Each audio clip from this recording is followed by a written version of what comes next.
साहब मैं आ रहा हूं पलायन। जी बिल्कुल, जवाब दीजिए पलायन पर।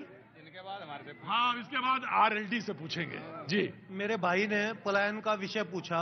हाँ, पलायन का दर्द उनसे पूछिए जिनकी दुकानों में पर्चियां फेंकी जाती थी, और मुझे बताने की जरूरत नहीं है। क्या पर्चियां फेंकी जाती थी? 10 लाख लाइए, 20 लाख लाइए, अन्यथा आपका इलाज कर दिया जाएगा। और व्यापारी को दिन दहाड़े गोली मार दी जाती है। 13 दिन तक शामली और कैराना का बाजार बंद रहता है। 13 दिन तक बाजार बंद रहा। उसके बाद उन एसपी का तबादला हुआ, तब जाके बाजार खुले। अप्पा जी, शामली का बगल में कैराना और कैराना में बुद्धा पलायन का। मैं आया। कांग्रेस कुछ कहना चाहती है? पहलवान साहब तैयार रहो, ये मुद्दा है। मैं आ रहा हूं जी। पलायन एक जो है राजनीतिक हथियार के रूप में अपनाया गया। तो वो तो कह रहे हैं कि साहब पर्चियां फेंकी जाती थी। झूठ बोल रहे हैं आप झूठ बोल रहे हैं। 13 दिन बाजार बंद रहा है। शामली में जाके पूछिए, आप कैराना में जाके पूछिए। 13 दिन बाजार बंद रहा कैराना में, शामली में जाके पूछिए। मैं आ रहा, ये तरीका वही है। मैं बंद कर दूंगा प्रोग्राम। जी बता रहे सर आपको, जिन लोगों के बाहर पट्टियां लगाई गई वो बाहर काम करने गए थे, और उसमें खुद स्वर्गीय माननीय हुकम सिंह जी ने खुद उस पे डिबेट में वो कहा है कि ये पलायन का मुद्दा हमने जो है एक राजनीतिक हथियार के रूप में अपनाया है। ये खुद हुकम सिंह जी ने कहा है। जी सर, मैं ये कहना चाहता हूं कि जिन लोगों प्लीज जनाब, जो लोग कैराने का पलायन का मुद्दा उठा रहे हैं। तालिब साहब कहाँ गए? तालिब साहब, क्या नाम बताया आपने? क्या नाम है आपका? मोहम्मद तालिब साहब पूछना चाहते हैं कि पलायन का मुद्दा मोहम्मद तालिब साहब उठा रहे हैं। तालिब साहब यही पूछना चाहते हैं कि पलायन की सच्चाई क्या है। जो पलायन का मुद्दा उठाने वाले लोग हैं और पलायन की वजह से कैराने को असुरक्षित कहते हैं, मैं ये पूछना चाहता हूं बीजेपी में हुकम सिंह जी का परिवार उस असुरक्षित कस्बे में सुरक्षित किस तरह है आज तक? मैं आया। हुकुम सिंह जी का परिवार कैराना में सुरक्षित कैसे है अगर पलायन का मुद्दा है तो? देखिए सुनिए, समरथ को नहीं दोस्त घुसाई। ताकतवर आदमी को छेड़ने से पहले आदमी सोचता है, लेकिन एक आम आदमी के साथ तो कुछ भी हो जाता था। पूरी जो पहली सरकार थी योगी आदित्यनाथ जी से पहले की, तो वहां पर्चियां फेंकी जाती थी। प्लीज मैं आ रहा हूं। हाँ, पहले तो इस तालीम तू बोलने आ जा। शांति नहीं यार। पहले तो तालिब का पद पूछो, बीजेपी में कौन सा पद है इस तालिब पे। दूसरी बात, तालिब बीजेपी से? एक मिनट, आप भागो माइक ले गए? भागो नहीं, ये मेरा हिस्सा है जी।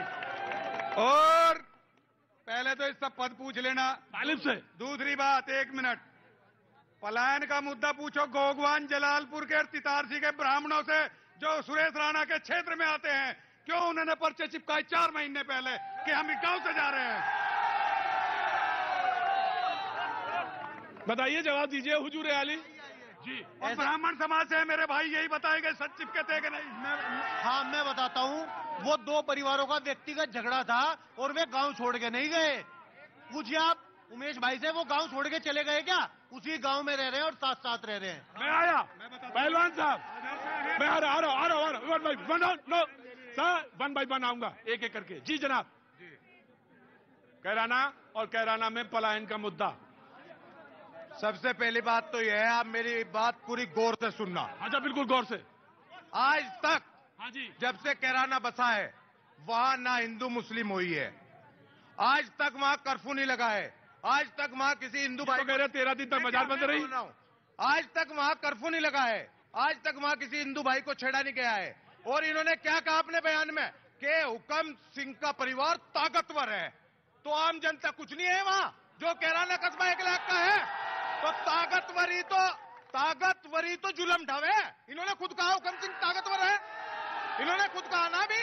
इन्होंने ये कहा कि जो ताकतवर होता है कुछ नहीं होता। ना, जो ताकतवर होता है उसको छेड़ना जरा मुश्किल होता है। हाँ, ये कहा। ये कहा। हाँ, अब अगली सुनिए। अगली सुनाओ। हुकम सिंह की राजनीति में मुसलमानों का योगदान है।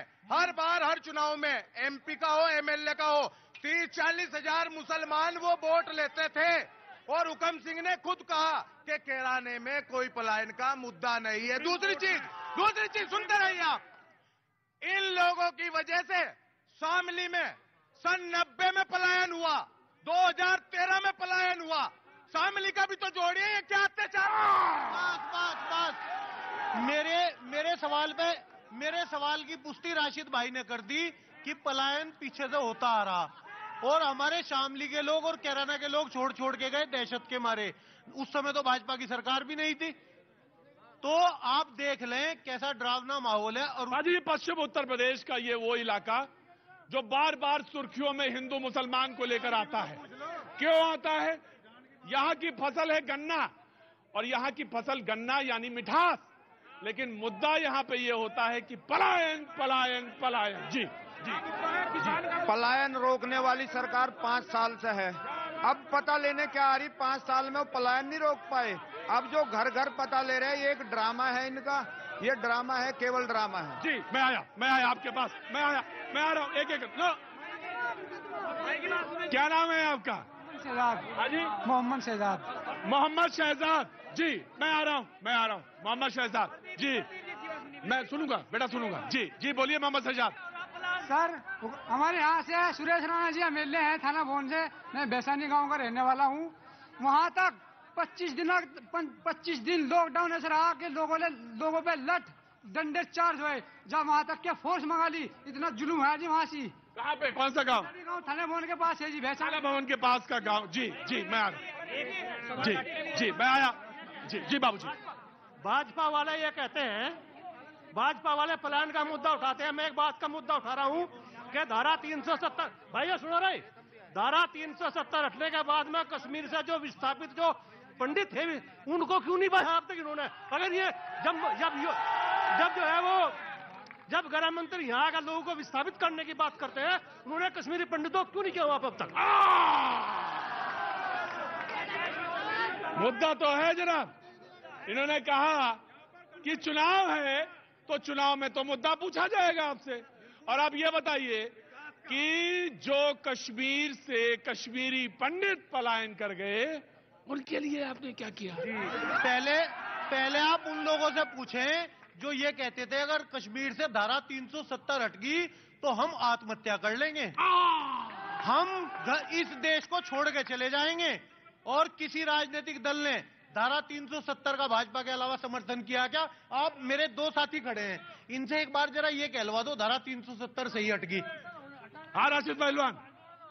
हमने समर्थन देश के कानून का किया, हमने समर्थन बाबरी मस्जिद का किया, जहां इन्होंने